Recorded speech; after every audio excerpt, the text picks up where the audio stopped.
வணக்கம் friends. Welcome to Minnoli tales. இங்க நம்ம எல்லாரும் இன்ட்ரஸ்டிங்கான ஸ்டோரீஸ ஷேர் பண்ணுவோம்.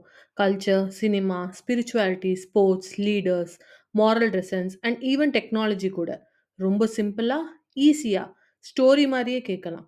எவ்ரி எபிசோட் ஒரு நியூ ஸ்டோரி, ஒரு new learning. Story time start பண்ணலாமா? இன்னைக்கு சஷ்டி.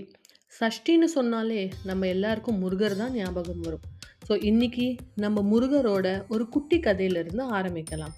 இன்னைக்கு நம்ம சுவாமி மலையில நடந்த ஒரு சிறப்பான கதையை கேட்கலாம்.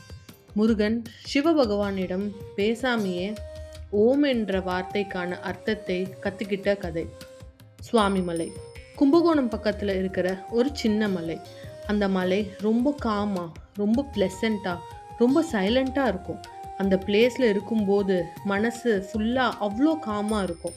ஸ்ட்ரெஸ், டென்ஷன் எல்லாம் கொஞ்சம் கொஞ்சமாக ஸ்லோ ஆகிடும். எல்லாமே நம்ம மறந்து இருப்போம். அப்படிப்பட்ட கோயிலோட வரலாறு என்னன்னு தெரியுமா? முருகர் சூரபத்மம் யுத்தம் முடிஞ்ச அப்புறம் ரொம்ப சந்தோஷமா இருந்தார். யுத்தம் முடிஞ்ச அப்புறம் அமைதிக்காக சுவாமி மலைக்கு வந்தார். அவர் அங்க தியானம் பண்ணிக்கிட்டு இருந்தார். தனிமையில இருந்தார். பக்தர்கள் எல்லாமே அவரை பார்த்து ஒரு பீஸ்ஃபுல்லான ஒரு எனர்ஜியை ஃபீல் பண்ண ஆரம்பிச்சாங்க. சுவாமி மலையில நிறைய செயின்ஸ், டிவோட்டீஸ் வந்து மெடிடேட் பண்ண ஆரம்பிச்சாங்க. ஏன்னா அந்த மலையில முருகனோட பிரசன்ஸ் அவ்வளோ ஸ்ட்ராங்கா இருந்துச்சு. ஒரு நாள் நம்ம சிவபகவானுக்கு ஒரு டீப்பான ஸ்பிரிச்சுவல் கொஸ்டின் தோணுச்சு. நம்ம எல்லாரும் சேண்ட் பண்ணுற அந்த ஓம்ன்ற மந்திரம், அதுக்கான அர்த்தம் என்ன? ஓம்னு சவுண்டு எல்லாருக்கும் தெரியும். பட் ஓமோட ரியல் மீனிங் என்ன? ஓம் என்ன மெசேஜ் சொல்ல வருது? இந்த வார்த்தைக்கான அர்த்தம் யார்கிட்டயும் இல்லை. இது சிவபகவான் நல்லா யோசிச்சு இந்த வார்த்தைக்கான அர்த்தத்தை முருகரால மட்டும்தான் கொடுக்க முடியும்னு நினைச்சாரு. ஸோ அவர் இந்த வார்த்தைக்கான அர்த்தத்தை போய் முருகர்கிட்டயே கேட்டுக்கலாம்னு சுவாமிமலை கிளம்பிட்டார். சிவ பகவான் சுவாமிமலைக்கு வந்தாச்சு. முருகர் அந்த மலையில உட்கார்ந்து நல்ல தியானம் செஞ்சுக்கிட்டு இருந்தார். சிவபகவான் முருகர்கிட்ட வந்த உடனே முருகர் அவரை பார்த்து சிரிச்சார். சிவபகவான் முருகர்கிட்ட நமஸ்காரம் பண்ணார். யோசிச்சு பாருங்க, அப்பா மகன் போலேயே இல்லாம 2 பேரும் ஏதோ குரு சிஷ்யன் மாதிரி இருந்தாங்க. முருகர் சிவபகவான் கிட்ட சொன்னாரு, அப்பா, நான் உங்களுக்கு குருவா இருக்க போறேன், நீங்க எனக்கு சிஷ்யன் மாதிரி அமர்ந்து கேட்கணும்னு. சிவபகவானும் ரொம்ப ஹம்பிளா, ஈகோவே இல்லாம கீழே உட்கார்ந்து சிஷ்யன் மாதிரி அவரோட சந்தேகத்தை கேட்டாரு. இந்த காட்சியை பார்த்த பக்தர்கள்லாம் ரொம்ப ஆச்சரியப்பட்டாங்க. அப்புறம் முருகர் சொன்னாரு, குரு கிட்ட இருந்து ஞானம் பெறணும்னா குரு தட்சணம் கண்டிப்பாக கொடுக்கணும்னு. சிவபகவான் சிரிச்சுக்கிட்டே சொன்னாரு, உனக்கு என்ன வேணுமோ சொல்லு, அதை நான் தரேன்னு. அதுக்கு முருகர் மறுபடியும் சிரிச்சுக்கிட்டு சொன்னாரு, இப்ப நான் உங்க பையன் இல்லை, நான் உங்க குரு. அதை நீங்க அக்செப்ட் பண்ணிட்டாலே அதுதான் எனக்கு பெரிய தட்சணம்னு. சிவபகவான் உடனே அதை அக்செப்ட் பண்ணிட்டாரு. இப்போதான் ஆக்சுவல் டீச்சிங்கே ஆரம்பிச்சது. பட் முருகர் எதுவுமே பேசலை, ஒரு வார்த்தை கூட பேசலை.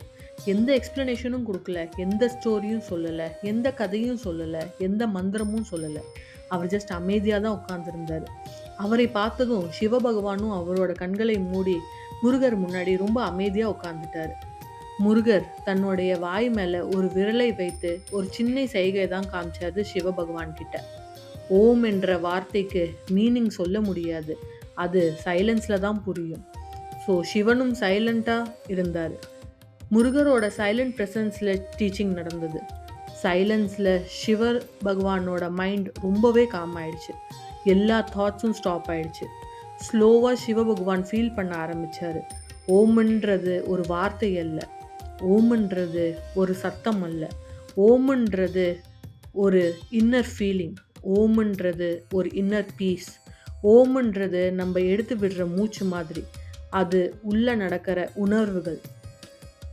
முருக பகவான் எதுவுமே பேசலை, ஆனாலுமே அங்கே ஒரு டீச்சிங் நடந்துட்டு தான் இருந்தது. காஸ்மிக் நாலேஜில் வார்த்தைகள் தேவையில்லை, சைலண்ட்டாக இருந்தாலே போதும். அந்த சைலன்ஸில் சிவபகவான் எல்லாத்தையுமே புரிஞ்சுக்கிட்டாரு.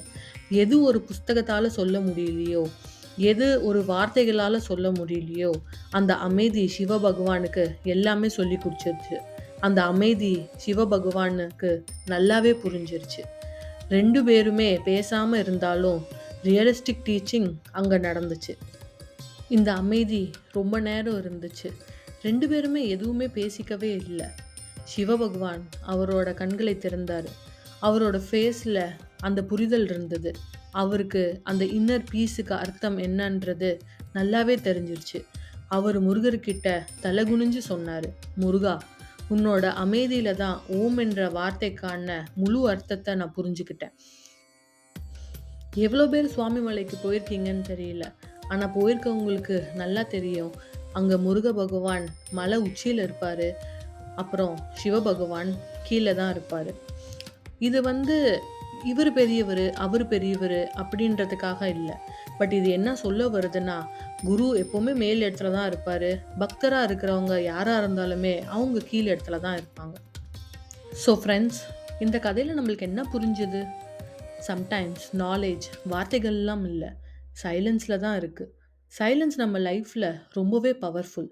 வருத்தம், கன்ஃப்யூஷன், ஆங்கர் எது இருந்தாலும் எல்லாம் சைலண்ட்டா கொஞ்சம் நேரம் இருந்தா எல்லாமே செட்டில் ஆயிடும். ஸோ இனிமேலாவது நம்ம வந்து எல்லா விஷயங்களையும் சைலண்ட்டா ஹேண்டில் பண்ண கத்துக்கலாம். அண்ட் உங்களோட ஃப்ரெண்ட்ஸ் யாராவது எல்லாத்துக்கும் கோவப்படுறாங்க, எல்லாத்துக்குமே கன்ஃப்யூஸ் ஆகுறாங்க, அவங்களுக்கு என்ன பண்றதுன்னு தெரியல அப்படின்னு இருக்கிறவங்களுக்கு இந்த வீடியோவ கண்டிப்பா ஷேர் பண்ணுங்க. ஸோ அவங்களும் எல்லாமே நிதானமா, சைலண்ட்டா ஒரு இடமா உட்காந்து யோசிச்சாங்கன்னா, அவங்களுக்கும் ஒரு நல்ல தீர்வு கிடைக்கும். இன்னொரு குட்டி கதையோட நான் உங்களை அடுத்த எபிசோட்ல சந்திக்கிறேன். அதுவரைக்கும் இந்த வீடியோ பிடிச்சிருந்தா லைக் பண்ணுங்க. முருக பக்தர்கள் யாராவது உங்க ஃப்ரெண்ட்ஸ் இருந்தா இந்த கதையை ஷேர் பண்ணி விடுங்க. சைலண்ட்டா இருக்கிறதுனால உங்க லைஃப்ல நீங்க என்ன சாதிச்சிருக்கிறீங்கன்றது மறக்காம நம்மளோட கமெண்ட் செக்ஷன்ல கமெண்ட் பண்ணுங்க.